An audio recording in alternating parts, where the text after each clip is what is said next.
Welcome to Tekedia Mini-MBA. I'm DBC Ekekwe. We're doing an introduction to this week's model, which is Exponential Technologies and Singularity. Essentially, I will be just introducing the week because our faculty members will be taking care of this week's section. So the first thing here is, what is exponential technology? Exponential technology is largely looking at technology systems which are doubling in capacity or in performance. So in other words, if you look at it from the performance angle, this technology is actually improving, doubling. Or if you look at it from the angle of cost efficiency, this technology is halving. And the implication here is that the slope is not linear, just the way we have it in elementary mathematics, but rather the slope is exponential in form. So if you go back to your secondary school mathematics, you will realize when they have this linear equation that the m means kind of your slope, how fast the delta of y and the delta of x, their relationship, how it's happening. In exponential systems, what you have is something on top, which is now the exponential factor. So that's what exponential technologies are. They have this capacity of improving efficiency through using a multiplication element instead of just doing the usual thing of adding 1 to just that. So you could see here, you double it. 1, 2, 4, 8, 16. While this one is 5, 10. So you could see that what is happening here is not rapidly enough when you compare to what is happening. It also means that instead of having this 1, 2, 4, you can also have 1, 8. And just like that, it keeps wrapping up. So the technologies that are involved are some of the latest technology systems most of us already are familiar with: 3D printing, drones, robotics, synthetic biology, artificial intelligence. These are all constructs of these exponential technologies. They are expected to change the ordinance of business systems. They are expected to change drastically how we combine and recombine the factors of production, which of course, we know are necessary for us to bring products and services into the marketplace. So if these technology systems are improving this multiplication factor of 2, 4, 8, 16, 32, or whatever, it means that their capacity to bring productivity in business systems will actually be very, very impactful. So we need to pay attention to them because they can change anything that we are doing. When a technology system improves in performance and you are looking at it, it's in exponential form. And in most cases, most of them are also halving or reducing their cost element. It means that distortion awakes. So you see that when you look at exponential curve, this is the way it looks at. When you look at a linear curve, one that has that direct slope, is this way. These exponential technology follow this paradigm. They are rapidly disruptive, and they can actually change the ordinance of business systems. So as noted already, have AI, robotics, biotech, manufacturing, computational networks, and synthetic biology, medical medicine. There's so many elements of it. So in this manufacturing, you're looking at high-end element of manufacturing. There are drugs today that when people swallow them, they go into the store, take pictures of humans, and then they take it out through excretion. And then in the lab, they can find out if there are issues in their intestines. These things are happening and they have real implications to business systems. But as that exponential technology continues to grow, continues to advance, we now get into what they call singularity.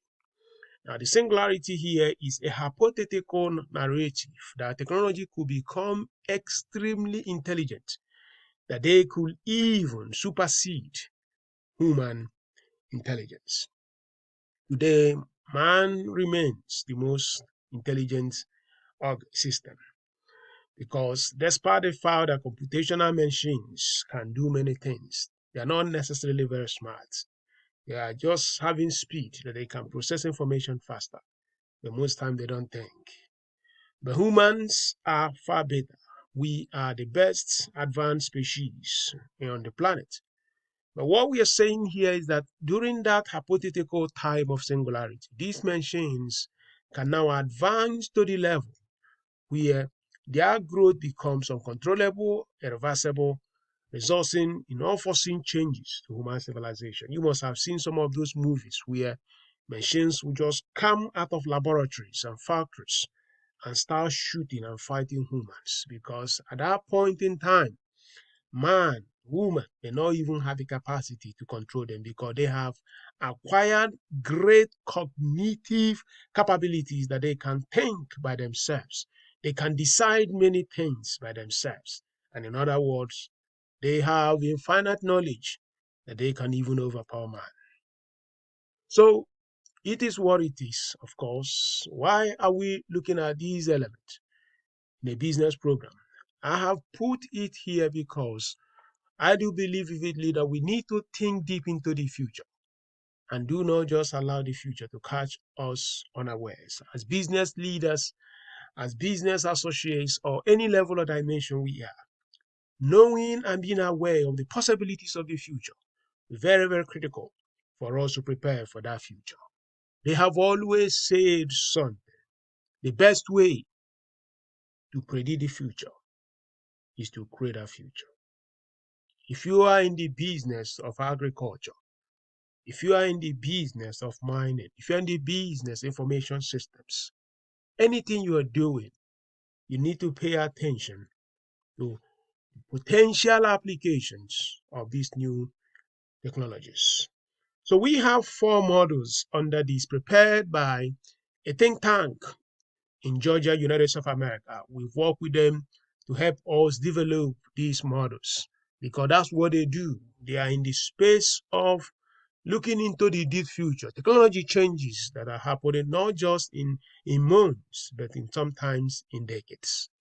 Edward Huggins will help us on exponential technologies and business opportunities in the age of singularity. In other words, we have attained that singularity moment. What are the opportunities available? What are the technological constructs that we are going to be dealing with? And what can we prepare ourselves if such a thing comes to pass? You do not need to say it won't happen, but we have to think, because in places like America, people are already building models of how they will capture value and be prepared for the time when such will happen. United will teach us and take us on a model of singularity, transhumanism, and entrepreneurship. It's also within the whole construct of singularity. But now, transhumanism means that even at that point where technology and knowledge systems become pervasive, that they can even have the ability to supersede human intelligence. It means that man, woman, may even become more than what we are today, because the knowledge base becomes largely infinite. Knowledge becomes a commoditized thing because knowledge will become ubiquitous. So we will have that and look at how those things are going to apply to entrepreneurship and business systems, formation of companies, formation of business processes. Now, Chogo Abdul will take our singularity, exponential growth, and technology. One of the key elements of exponential technology is having exponential growth. Exponential growth means you are not linear.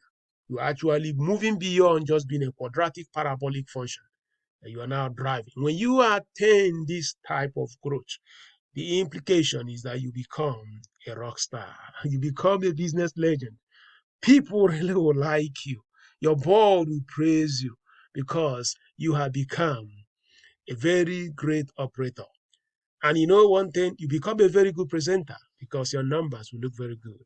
Like I always tell our founders in our portfolio companies, if you want to speak well before the board, if you want to be seen as an orator before the board, have good numbers. If you have exponential growth, no one cares whether you stammer or they know that the numbers look good and you're a good presenter. But if your numbers are not good, they are all linear, flat, no change. You know what? Even if you like to be the best orator in the world, no one will like your presentation because the number is not there.